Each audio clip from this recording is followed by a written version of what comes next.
I was looking through a bag this morning with some old paperwork, and this is what I found. A whole stack. Some of these aren't as old. This is only from 1826. And they're all from my mother's side of the family. And I knew I had some of this stuff.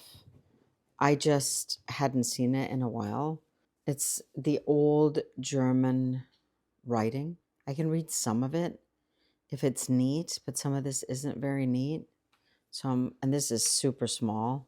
I found some of these sketches too. Obviously, a lot of these things are from the war. This is a little sketch. All the things. This is some sort of a budget. It's from 1936, so it's not that old, but everything done by hand.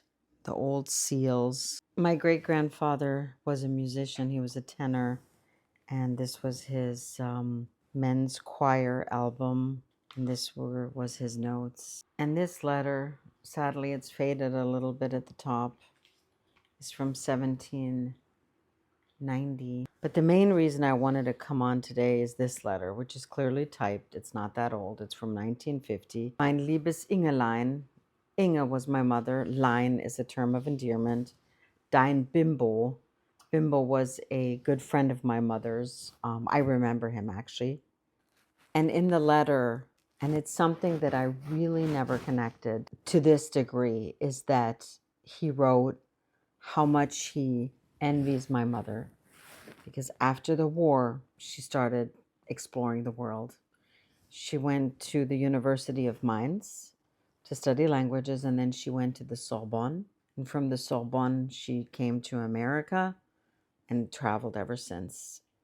And I knew my parents traveled a lot. And of course, my book talks around how travel shaped my life. That was after an incident that happened when I was 6. But this deep longing, Fernweh, right? The German word Fernweh, which I have tattooed on my arm, the longing for far off places, this was so prevalent in my parents. My mother, after the war in Germany, and my father being raised in China and at the age of 19 coming to America and then joining the Merchant Marine and seeing literally all of the world. He was in the Merchant Marine for 9 years, and the stories, he was literally all over the world. So this longing of mine for travel and to explore other cultures is truly visceral. Like, I don't know if it's genetic, but es wurde mir in die Wiege gelegt. It was really put in my crib, as the Germans say. It just really shook me this morning that it's visceral.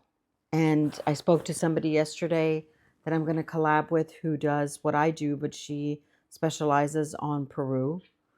And I'm like, oh my gosh, I'm going to Peru in May. I just have this longing to explore the world and to travel. And this letter just really, I don't know.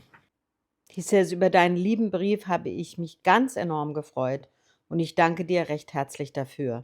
Du bist wirklich zu beneiden, to envy. And then he reminisces about the Champs-Élysées and the people and the many countries in Europe and the charming girls in France and Paris in specific on the Champs-Élysées. And he talks about all those things. So my question for you is, this longing for travel, this longing to explore the world, this fanvy, this visceral wanting to, like this ants in my pants, as my mother actually used to say, do you have ants in your pants? To get out, to see other things, to explore other things. Do you think it could be genetic, visceral? Besides the fact that we traveled at a very young age, but even before that, that it's so deep ingrained. Do you think that's possible?